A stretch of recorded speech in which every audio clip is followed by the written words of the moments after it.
கர்த்தருடைய பரிசுத்த நாமத்திற்கு ஸ்தோத்திரம். இன்றைய நாளுக்கான தேவவார்த்தை ரோமர் 15ஆம் அதிகாரம் 16, 17 மற்றும் 18ஆம் வசனங்கள். தேவன் எனக்கு அளித்த கிருபையினாலே உங்களுக்கு ஞாபகப்படுத்தும்படிக்கு இவைகளை நான் அதிக தைரியமாய் எழுதினேன். ஆதலால் நான் தேவனுக்குரியவைகளை குறித்து இயேசு கிறிஸ்துவை கொண்டு மேன்மை பாராட்ட எனக்கு இடம் உண்டு.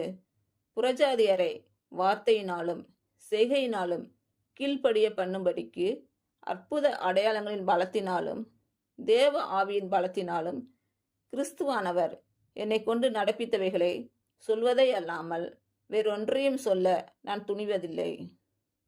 இன்று பிறந்த நாள் மற்றும் திருமண நாள் காணும் அனைவருக்கும் இயேசு கிறிஸ்துவின் நாமத்தினாலே வாழ்த்துக்கள்.